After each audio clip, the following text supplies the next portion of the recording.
Good morning, class. Today you're going to be working on a population dynamics exercise.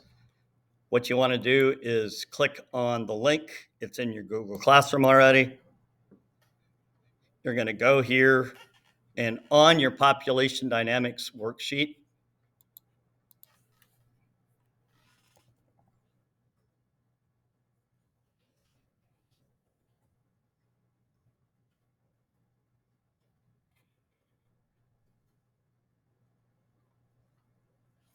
what you're going to do is you're going to want to go to simulation 1 and set all of your sliders to these values.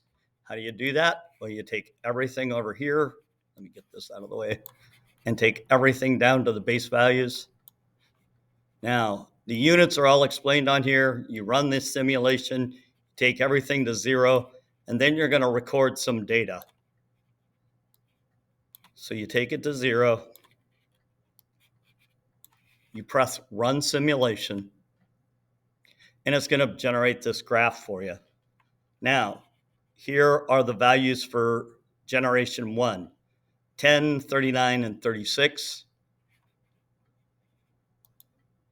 So you're going to want to write down on this then, generation 1, 10, 39, 36.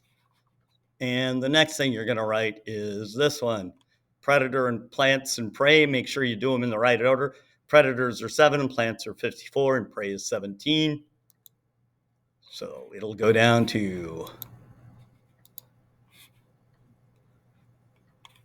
plants should be like 54, predators dot, prey was dot. And you fill in this for simulation 1 for all those numbers there. Now you're going to go to simulation number 2. Simulation 2 is kind of in the middle. The only one that's not in the middle is relative plant abundance. So you'll run that one and you're going to go up here to middle, 50, 75, 1,000 here,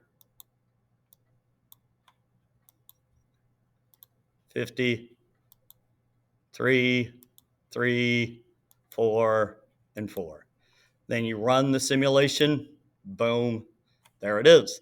And then you're going to take on the generations what the values were at the different generations, 10, 20. So it's 50 generations. It'll go to 100 generations. So the next thing you're going to do is you're going to design an experiment by moving either relative prey, relative predator, relative prey population, or predator population. You're going to adjust one of those values, and you're going to do it 3 different levels that make sense, logically spaced levels. Those will become your independent variable. Now, everything else will be listed as controlled variables so that you only change one of those, and then you will run your simulation. So let's say I change the herbivory instead, and that's not one of your options, just so you know. I want to do 2, 4, 6, and 8. So I'm going to run 2, and I'm going to read it. Let's say at 2, boom. And I run the simulation. Boom, there it is. Now, if you'll notice, the populations collapse. The plants do well, but my predators and population change. So you would have to understand what relative herbivory is. Now, that's all explained under introduction, which is actually at the top of the document up here. You should read this first.